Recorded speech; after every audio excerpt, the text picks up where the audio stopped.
Imagine shutting down a business that was making more than $200,000 a month. I did exactly that 15 months ago, and I posted this video on my YouTube channel. Since then, I can comfortably say that everything turned out great. I've done more than $600,000 in revenue with 92% profit and without spending any money on ads. My 20 one-on-one clients are doing more than 630k in combined MRR, and when they started working with me, they were only doing 150. My client lifetime value is 16k, and I make 38% of my profits from client renewals. I don't have any team members outside my content team, and I don't do sales calls. I spend all of my call time with people that have actually paid me, my one-on-one clients. It's definitely not been as easy as it sounds, but I'm really proud of myself for trusting my gut feeling about the whole info and consulting space, but also how I actually wanted to run my business. So in this video, I want to break down everything that I've learned from 200k months with 14 full-time employees and a $60,000 a month ad spend to now running a digital coffee shop. And hopefully you can learn a thing or two that you can implement into your coaching or consulting business. So the first thing, very interesting one here, I didn't really think it was possible, but it turned out to be more than possible. My first coaching business was very offer driven. And what do I mean by that? Well, the main communication in everything that we did was the offer. Make $5,000 a month within 180 days or you get your money back. I had William Brown as my mentor back then. Charlie Morgan spoke at his mastermind, and these were kind of the people that we followed along and I kind of like looked up to. It's large ad spend, send all traffic to a training video that explains exactly how you can actually make 5k a month within 180 days and why you're so confident that your product works. Then send them to a sales call, and then you have a good sales team that hopefully converts the lead, right? And I just thought that was how the game was supposed to be played. And it also works. But just like everything else in life, it comes with a price.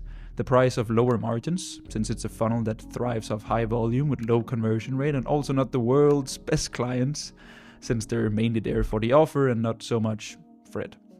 So 15 months ago, I just promised myself to never have any guarantees and to not make my marketing outcome driven. I wanted to do things differently. I focused on proximity and time with me rather than promises. And it changed everything for the better, because now my clients stick around for me, which means that they renew because they don't see a reason to leave versus if they were only there for a very specific outcome that I promised them. So as long as I just keep improving my skill set and me, then they'll usually stick around. So this also means that it's way better clients, They have high conviction and confidence in themselves, which means that it's so much easier for me to work with them. And I've loved the one-on-one aspect, because you realize how different people are, and different businesses, different founders, different goals. And it's been really, really cool getting back to working one-on-one with people. So to summarize, of course, you need to know the destination of where you're taking people, but try to make your marketing a lot more about the vehicle of getting there, and you as the coach and you as the teacher, then you'll actually get to work with way better people. The second thing is something I kind of only thought was relevant and important to like fashion, e-commerce, and normal businesses. But then I applied it to my own brand and coaching business, and it basically changed everything.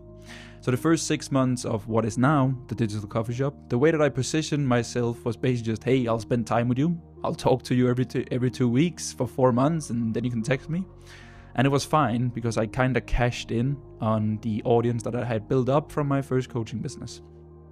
Then half a year into everything, I was like, okay, I need to find a better way of communicating this thing, because there's no way that I can just say, hey, I'll spend time with you. So I spent a lot of time boiling down all of the aspects that were foundational for me and key for the way that I see coaching and info. And then I came up with the idea of turning everything into a digital coffee shop, right? Because the similarities were there. It's few but loyal and returning clients, profit over revenue, no flashy marketing, and just focusing on amazing coffee, the product. And I realized that my last coaching business was basically a Starbucks with all the fancy offers, expansion, and the locations, and lots of marketing. So that was my unique way of communicating, branding, and positioning. And it changed everything. I started explaining everything through stories and analogies of coffee. I branded my social accounts with the help from a designer, and everything I did was basically with the digital coffee shop story in mind. And it worked incredible, because suddenly, in a crowded room filled with consultants and coaches who were all screaming about how much money they could make you, their guarantees, and all the sales calls they would promise you, I stood out because I'm the only one in this world who runs a digital coffee shop. And I'll admit it. It wasn't easy in the beginning. It took some time for people to like fully understand the idea and the concept of a coffee and a consulting business mixed together. And I literally had people in Denmark come up to me and say, like, did you actually open a coffee shop? But I kept at it. And slowly and surely, people started to get the idea. And it gets me really, really amazing clients who wants to buy into that universe. Like, they'll DM me, hey Fred, can I get some coffee? Or can I get a cappuccino? And it's super cool. And it's also a lot easier for me to communicate the stuff that I'm doing because I can tell stories, right? I can tell everything through the perspective of a digital coffee shop. So overall, focusing on my brand and my unique mechanism was a game changer, right? Because now it's actually a key part of my process of working with my clients. It's turning their story, achievements, and knowledge into their version of coffee, which is really, really cool. The third thing is probably the most hype thing right now in the coaching and consulting space, and I actually have a little bit of a hard time with it because on paper, it's like the sexiest and coolest thing in the universe, but it takes a lot of time and commitment for it to work properly because it's selling without sales calls. So basically getting new clients through either DMs or simply just checking out through an offer document or a sales page. I've personally done DMs, right, because I needed to know if I could actually help the person and that it would be a good fit since I've only offered one-on-one for the past 15 months. And I still remember getting the first sale through DMs. It was mind-blowing. It was kind of the same feeling that I had 3.5 years ago when I signed my first paying client in my little marketing agency at my mom's place, which was crazy, right? Especially because I used to spend a shit ton of money on paid ads on pushing people to a call with a sales team. So now I'm getting warm leads, completely organic, who wants to pay me in the DMs. And the reason for this was pretty simple. I only wanted to spend time, my time, on calls with people who were my clients, people who have paid me. Because I like calls, but I only like calls with the right people. Because with the right people, it gives me energy, and the wrong people, it drains me. And also, if I've had one day of calls, I kind of need a day off to digest everything and recharge a little bit. So I just cut sales off completely. Like, it wasn't worth my time and energy. And to be honest, I have done 7 to 10 calls in the last year, mainly to get some feedback on what my audience understands and primarily what they don't. Or if it's been a perfect fit client who needed some clarification, it's also in my own interest to work with awesome people, right? And for you watching this, the takeaways here should be good marketing always makes sales easy, and bad marketing makes sales very, very hard. So focus more on content, your communication, and everything leading up to the sale, and then you can slowly and surely transition out of sales calls if that's what you want. But it really changed a lot for me because I could spend my time a lot better elsewhere. And the fourth thing sounds really cliche, and you kind of have to say it if your business is serving others, but it's the mentality of putting your clients first. And hey, like, I'll admit that I also have a lot of personal interest and gain from having this perspective. So let me give you a run through here so you can do the same. It all changed when one of my first one-on-one clients texted me a week prior to his 4 months coming to an end. And he was like, hey Fred, I've hit all my goals that we decided on and on the kickoff call 4 months ago. So kind of like, what's next for me here? And then I just like grabbed my phone and I started voice noting him back. And I said like, hey, well done, bro. It's been a pleasure. And then I quickly just like ran him through, like, here's what I would do. And not with any intention of selling him again, because I've never been used to renewing people. Like in my previous coaching business, if people made it to $5,000 a month, they would usually say cool, and then they would take their money elsewhere because they got the outcome they signed up for, right? It's like they promised me 5K, got 5K, now I'll leave to get 10K, 15K. Back to the story. The client then replied to my voice note just saying, sounds good. You can just send me the new payment link whenever you have the time. I'm really excited for the 4 months to come. And I was like, what the fuck? There was no sales process. There was like no expenses, no heavy work in like a kickoff session, onboarding. It's just continuing the partnership, right? And then over the next few weeks, my other one-on-one clients that I signed up in the first initial batch repeated the process, right? And the initial intake of 11 clients, 72% of them renewed. And I did the math, right? I'm a business owner, so I did the math and I did the numbers, and I realized the time that I spent on my existing clients were more leveraged rather than sales calls, DMs, and making new marketing initiatives. The big bonus here was, of course, cool to make more money from the same clients, but the main thing for me personally was that in my previous coaching business, I felt like Bruce Wayne at day, basically, and Batman at night. Because I was Frederick, the guy who was helping beginners make their first money online, and then I was Frederick who was trying to scale from 200k a month to 300k a month while managing a team of 14. And not only was it a huge identity crisis, it was also double the work, right? Because I had to force content creation for an audience that wasn't me. And I never really thought about it that way, and I carried like a bad habit into the digital coffee shop, where one day just realized, like, why am I forcing content creation in calendar blocks? Like, it's hard and content becomes a burden. So instead, I just started rewriting and reformatting all of the stuff that I made for clients. Because clients first, right? So do something for clients and then reformat. It could be a paid ads masterclass, right, for clients, and then repurposing main takeaways for a YouTube video. So why and what for my audience, and then how and now for clients. Again, mind blown. There's a lot of mind blowns in this video, huh? Way better content, way better leverage, and just like better for everyone, right? Because if my clients have a problem, then my audience has the same. And if I have a problem, then my clients definitely will experience the problem at some point, and the same for my audience. So I went from forcing content creation to now just like, here's what I'm doing in real time and kind of like demonstrating it. Fifth thing is pretty cool. It's running a business like a game of Monopoly. You're probably wondering what the fuck. But I've made a post on this and it got really good feedback. So since then I've just used the same analogy. Because imagine that you're playing Monopoly with your friends, right? But there's no prizes on the homes. Like everyone is skipping turns, not following the number on the dice. And when you draw a card, you just don't do it. It's pure chaos.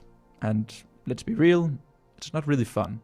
Because Monopoly becomes fun because of the objective, right? To win and to have more money and homes than your friends. A little bit like real life.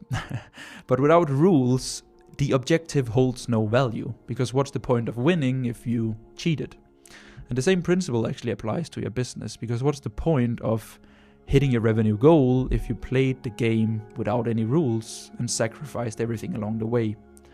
Because the whole point is that you need the rules to make your business sustainable and meaningful, like Monopoly, right? And I accepted that I'd rather get to my goal in 5 years' time, do it the right way and actually enjoy it, instead of getting there in 2 years, the brutal way. Because my first business was without rules. Like sure, we hit $217,000 in monthly revenue, but margins were low. The day-to-day fires were insane, and I kind of like lost touch with the world and the people around me. And you play without rules once, and then you never do it again, right? So like now, I can only take calls 3 days a week, and I must keep my profit above 80%, and that's the rules that I have for playing the digital coffee shop. It forces me to make way better decisions, to be thoughtful of who I take calls with, and it also makes me a way better business owner, because when I scale, I need to protect the margins, right? I need to consider every penny. So like rules for your business, the way that you should see it is kind of like good habits. You add one, and then it becomes natural. And then you add one more, and you repeat. The sixth thing that I learned is kind of like a bit of a paradox. It's a little fun. Because I always thought that doing short-term activities would yield me short-term cash, and at the same time, long-term activities would yield me long-term cash, right? It makes perfect sense when saying it. And with the long-term thing, it's kind of like what everyone is telling you to do. It's like you plant the seeds and you harvest later on. And I kind of accepted that 110%, like that thought process around 6 months ago into running a digital coffee shop, because I enjoyed it so much that I knew that I wanted to do this thing for the rest of my life.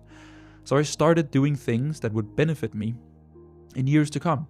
Right, I started creating content that I was kind of like very proud of. That was a reflection of me. No trends, no nothing. It's just Fred. And my communication was really focused on longevity and speaking honest about how long that it actually takes to build an established business and brand, build especially around your personal brand. And then I started making more money. And I think most people would call it abundance. Like I see this word being kind of like thrown around all the time, but I think it's a great example of abundance in its core, right? accepting that it's going to take a very, very long time. Then you commit to the plan, and then you kind of like see the results when you needed it at the least because you didn't need it. The best example is probably my YouTube VSL. I created it as a foundational sales asset, so I could create new videos that would send traffic to that main video. But then it popped off with like 100k views, right? And it was literally the video that I had the lowest expectations towards. But now I can kind of see why it did well. I had spent so many months on the universe of digital coffee and the analogies, the stories, all because I wanted to have the best possible foundation for the next 5 to 10 years, right?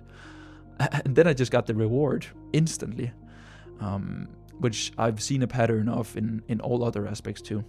The last point is kind of like tied to the previous one, but I do think it deserves a point of its own.